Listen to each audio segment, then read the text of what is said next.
दीपावली का पावन प्रकटोत्सव पूरे देश के अंदर हर्षोल्लास के साथ ये आयोजन हो रहा है। आप भी सब मेरे साथ बोलेंगे, जयकारा वीर बजरंगी, जयकारा वीर बजरंगी।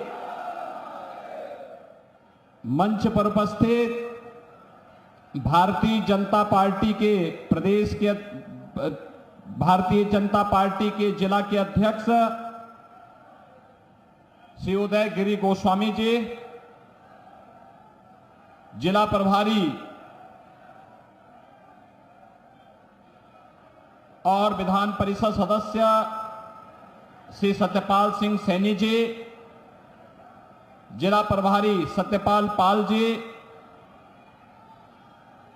लोकप्रिय विधायक हसनपुर श्री महेंद्र सिंह खड़गवंशी जी,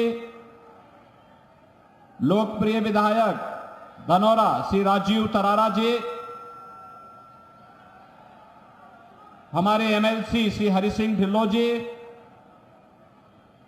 क्षेत्रीय उपाध्यक्ष राजेश सिंघल जी, लोकसभा के संयोजक ब्रजेश चौधरी जी, लोकसभा के प्रभारी राजीव सिसोदिया जी, जिला पंचायत अध्यक्ष ललित तंवर जी, जिलाध्यक्ष लोकदल श्री मनवीर चिकारा जी, पूर्व विधायक श्री तोताराम जी, पूर्व विधायक श्रीमती संगीता चौहान जी, अध्यक्ष नगर पालिका हसनपुर राजपाल सैनी जी और यहां पर आपके भारतीय जनता पार्टी, राष्ट्रीय लोक दल और एनडीए के हमारे संयुक्त प्रत्याशी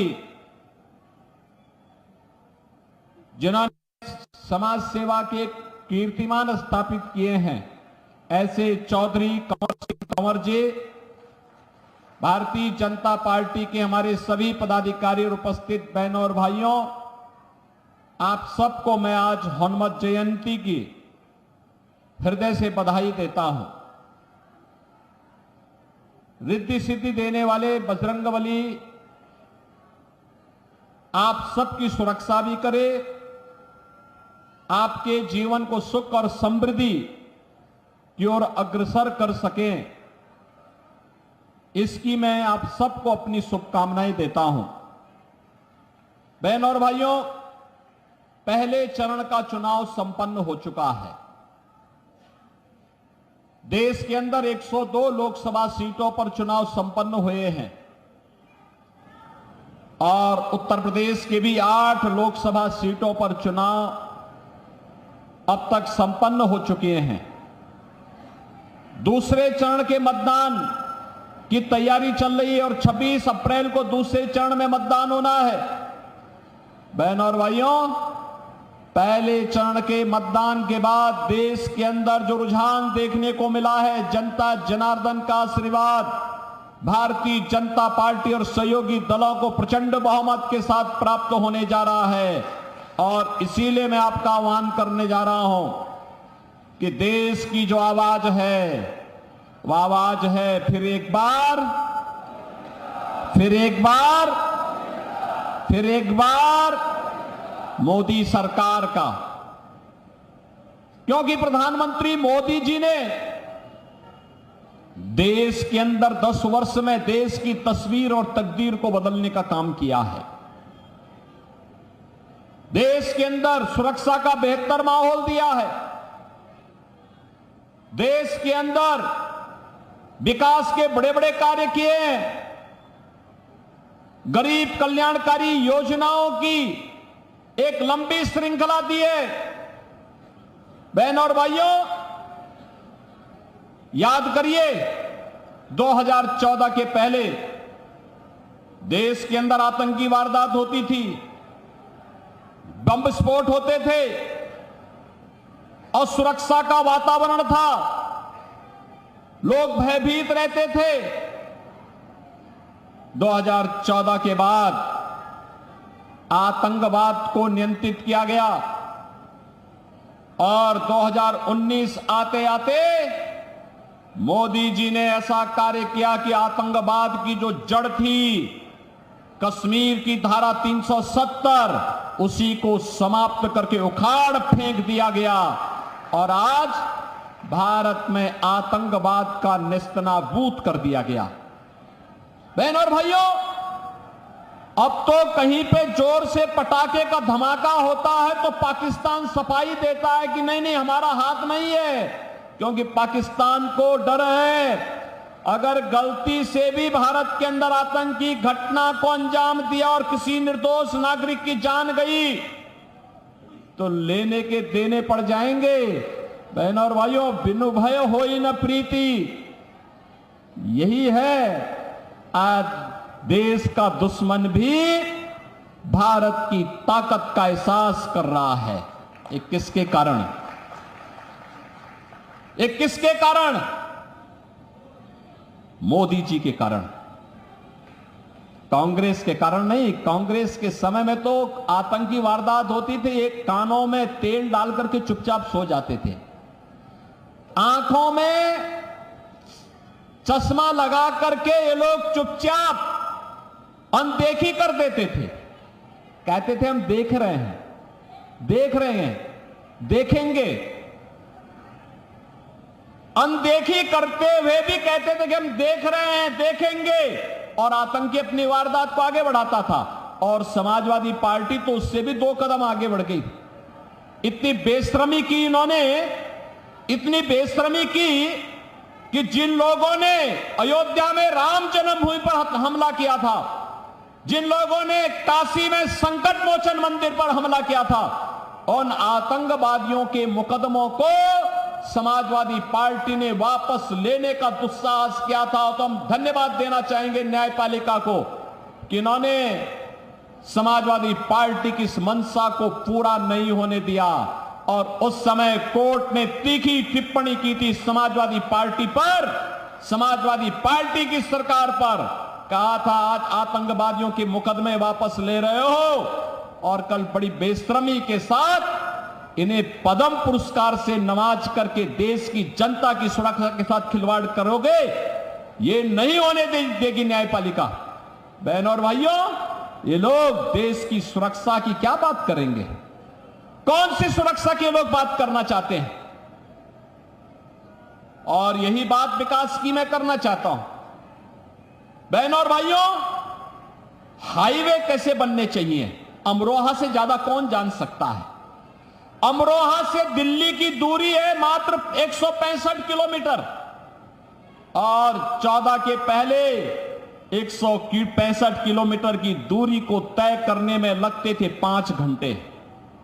मोदी जी के नेतृत्व में जब सरकार आई, आज यही दूरी मात्र 2 घंटे में तय होती है, मात्र 2 घंटे में। कांग्रेस आपके समय की कीमत को नहीं समझती थी, कांग्रेस आपकी सुविधा को नहीं समझती थी। कांग्रेस न रेलवे का विकास कर पाई, न हाईवे का विकास कर पाई, और आज तो हम अमरोहा जनपद को गंगा एक्सप्रेसवे के साथ जोड़ रहे हैं। अब दिल्ली जाना होगा तो 1.5 घंटे, तो 4 घंटे में, प्रयागराज जाना होगा तो 6 घंटे में आप प्रयागराज की दूरी भी पूरा कर सकते हैं। बहनों और भाइयों, गंगा एक्सप्रेसवे की एक सौगात भी इस जनपद को प्राप्त हो रही है। रेलवे हो या हाईवे, एक्सप्रेसवे हो या फिर हर घर नल की योजना, 1 डिस्ट्रिक्ट 1 मेडिकल कॉलेज की बात हो या देश के अंदर वर्ल्ड क्लास जो सुविधाएं हैं, इन सभी को आगे बढ़ाने के लिए किस हद तक कार्य हुए हैं, आज ये अभिनंदनीय है। देख सकते हैं विकास आज बोल रहा है, ये सभी मोदी जी के कारण। और गरीब कल्याणकारी योजनाओं की बात तो क्या करना। कांग्रेस ने 1970 में नारा दिया था गरीबी हटाओ का, गरीबी हटाओ।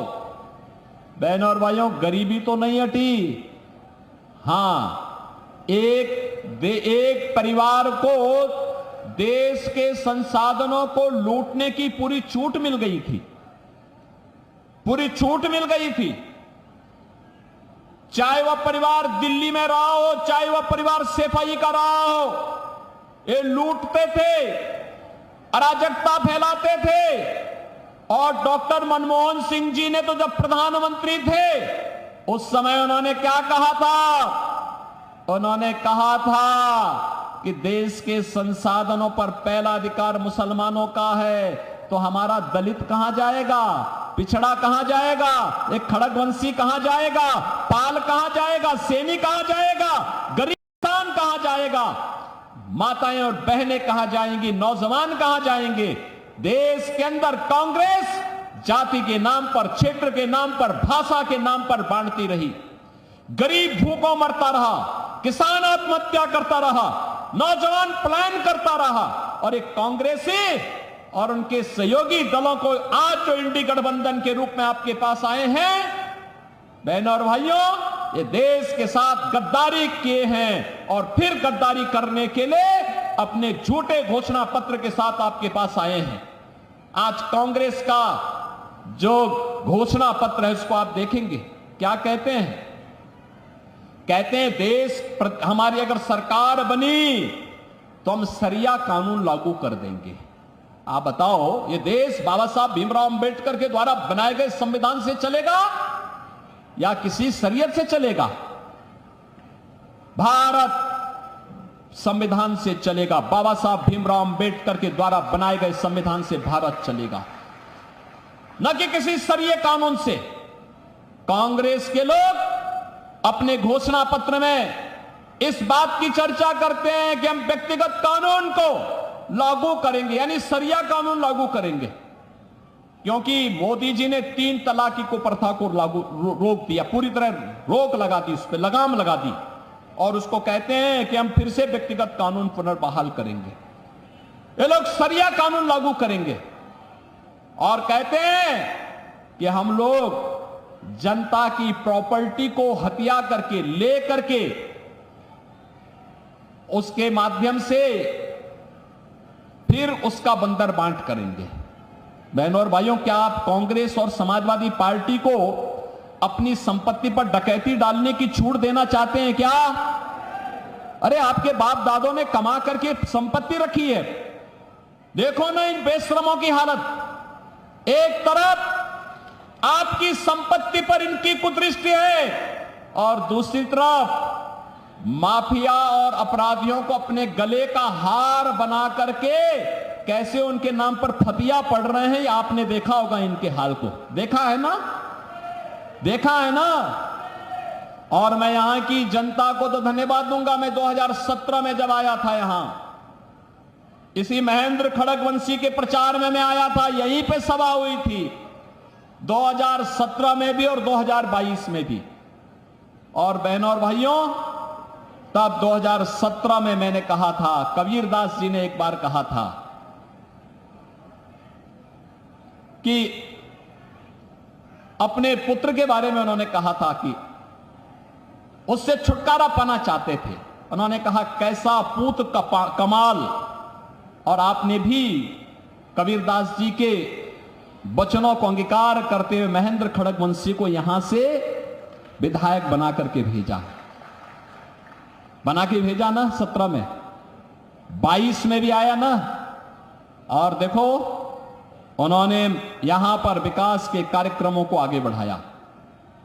विकास के कार्यक्रम, आश्रम पद्धति का विद्यालय हो, चीनी मिल के विस्तारीकरण का हो, और भी यहां के अन्य कार्यक्रमों को, विकास के कार्यक्रमों को लेकर के चल करके जो सपना कभी स्वर्गीय बाबू कल्याण सिंह जी का था, उस सपने को साकार करने के लिए महेंद्र खड़गवंशी चौधरी कंवर सिंह तंवर के साथ मिलकर के लगातार प्रयास करते रहे। बहनों और भाइयों, आप सोचो, सरदेव कल्याण सिंह जी की भावनाओं के अनुरूप आज अयोध्या में भगवान राम का भव्य मंदिर बन गया है। बन गया ना, अयोध्या में राम मंदिर का निर्माण हो गया ना। अब कोई संदेह है क्या? अभी भी कोई संदेह है किसी को? और आप सोचिए, जब कल्याण सिंह जी का देहांत हुआ तो समाजवादी पार्टी के लोग गए भी नहीं। अपमान क्या था इन्होंने स्वर्गीय कल्याण सिंह जी का। और इसीलिए आज मैं आपसे कहने के लिए आया हूं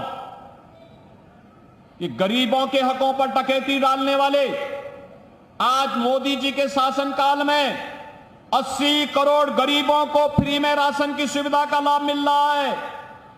क्या किसी का चेहरा देख करके राशन दिया जा रहा है? गरीब, दलित, वंचित, अति पिछड़ा, हर जाति का गरीब जो भी होगा उसको राशन मिल रहा है। और जो बचे होंगे उनके भी फॉर्म भरे जा रहे हैं। कहा जा रहा है इसके बाद 100% सैचुरेशन की तरफ हम लोग चलेंगे। सैचुरेशन के लक्ष्य को पूरा करने के लिए जो वंचित होगा सबको मिलेगा।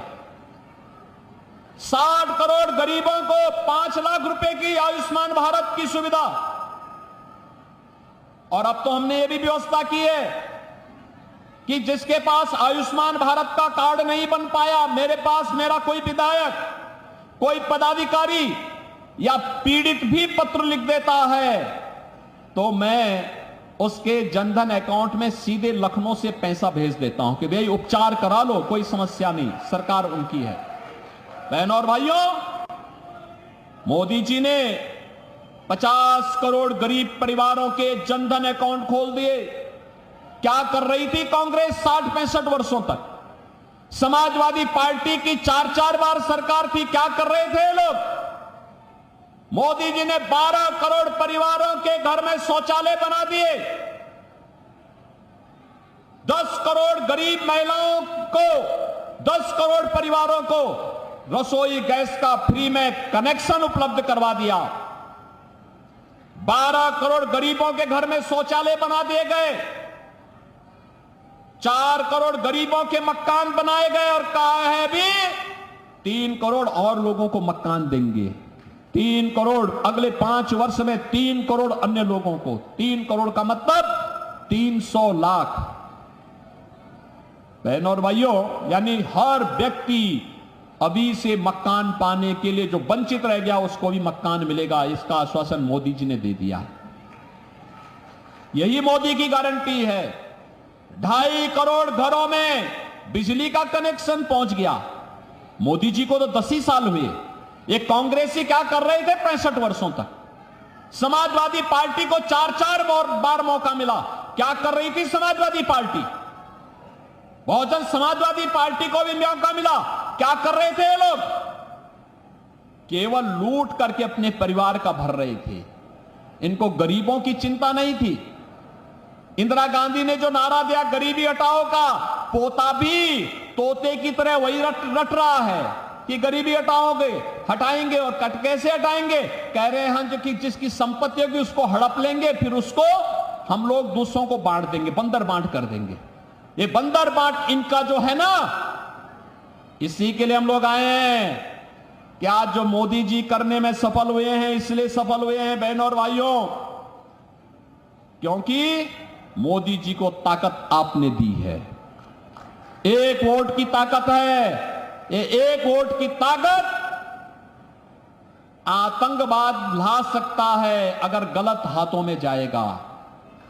और यह आतंकवाद को सीमा पार ही निपटा देगा अगर भाजपा को यह वोट जाता है तो। आज आप देख रहे हो ना, पाकिस्तान जो सफाई देता है वो एक ही सफाई देता है, कहता है कि भारत ने हमारे देश के सभी आतंकवादियों को एक एक करके चुन चुन करके मार दिया है। तो क्या आतंकवादियों की आरती उतारेंगे क्या? यही तो करना है हम लोगों को। भाजपा को पड़ने वाला एक एक वोट आतंकवाद को सीमा पार ही निपटा देगा। आपको आपका भाजपा को मिलने वाला एक एक वोट बेटी और व्यापारी को सुरक्षा की गारंटी दे देता है। कर्फ्यू से मुक्ति और कावड़ यात्रा को ले चलने की गारंटी भी दे देता है।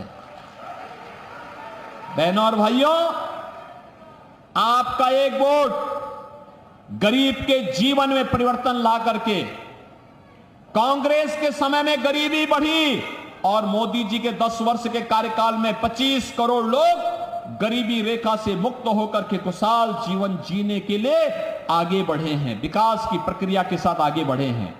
और कांग्रेस अपने घोषणा पत्र में कह रही है जो 25 करोड़ लोग गरीबी से मुक्त हुए हैं इनको फिर से गरीब बनाएंगे। क्या आप ऐसे कांग्रेस को वोट देंगे? और तो और पिछली बार जो धोखा हुआ, आपने जिस व्यक्ति को सांसद चुना वह व्यक्ति तो भारत माता की जय भी नहीं बोलता। और पिछली बार किस चुनाव चिन्ह पे आया था, इस बार फिर दूसरे चुनाव चिन्ह पे आ गया। ये हमेशा पहले उसने हाथी का सहारा लिया और जब यहां पूरा चर खा लिया है तो अब वह हाथ का सहारा लेकर के जबरदस्ती यहां के संसाधनों को लूटने का प्रयास कर रहा है। और बेशर्मी की हद देखो, देश की संसद में भारत माता की जय करने से भागता है, कहता नहीं हम नहीं बोलेंगे। आप मुझे बताओ क्या उसको वोट जाना चाहिए? क्या वोट जाना चाहिए? क्या जो भारत माता की जय न बोल सके क्या उसको वोट जाना चाहिए? क्या रहेंगे भारत में, खाएंगे भारत में और भारत माता की जय जयकार नहीं करेंगे? ये कैसे चल सकता है? क्या आप स्वीकार करेंगे? ये भारत के लोकतंत्र को कमजोर करने की साजिश का हिस्सा है, आपके संसाधनों पर डकैती डालने का हिस्सा है, आपकी सुरक्षा में सेंध लगाने की साजिश का हिस्सा है। और इसीलिए हम लोग आए हैं कि बहनों और भाइयों, जो लोग देश के साथ गद्दारी कर रहे हैं, गरीबों के हकों पर डकैती डालने का काम किए हैं, जिन लोगों ने आपकी सुरक्षा में सेंध लगाया है, बेटी और व्यापारी को सुरक्षा दी है, उन सबको चुनाव में खारिज करिए, एकदम एक सिरे से खारिज करिए। क्योंकि सुरक्षा में सेंध लगाने वाले ये आपके लिए खतरनाक हैं, क्योंकि जीवन तो आपका है। भारत माता को जयकार कर नहीं कर सकते तो देश तो आपका है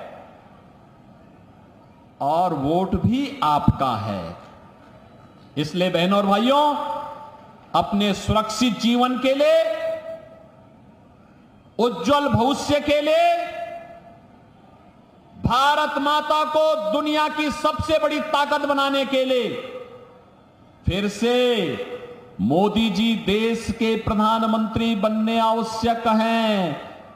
और जो भारत की प्रगति चाहते हैं, भारत की समृद्धि चाहते हैं, वे सभी लोग मोदी जी के समर्थन में हैं, सभी लोग समर्थन में हैं। आप भी यहां से चौधरी कंवर सिंह तंवर को पढ़ने वाला एक एक वोट, एक एक वोट, बहनों और भाइयों, या एक एक वोट मोदी जी को पड़ेगा और विकसित भारत के लिए पड़ेगा।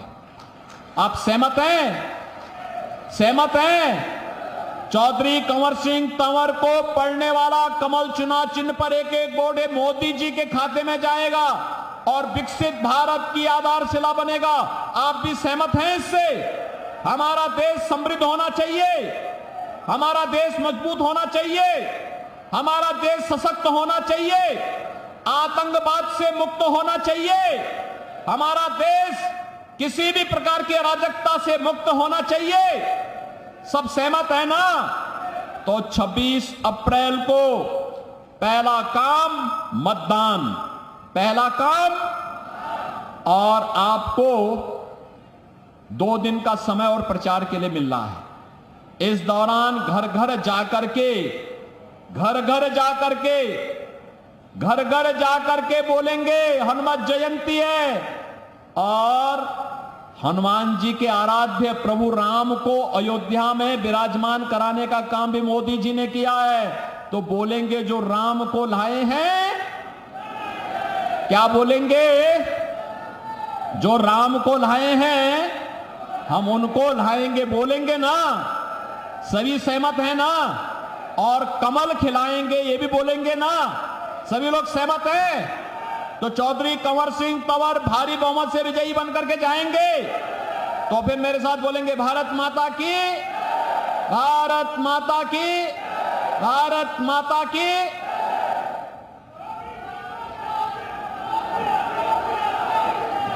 आदित्यनाथ को आप सुन रहे थे। अमरोहा में बीजेपी प्रत्याशी के लिए वोट की अपील सीएम योगी आदित्यनाथ की जा रही थी और कहा जो राम को लाए हैं आप उनको लाइए। देश के साथ गद्दारी करने का काम जिन्होंने किया उनको उखाड़ फेंके। देश में रहते हैं भारत माता की जय से ये लोग परेशान है। देश आपका है और वोट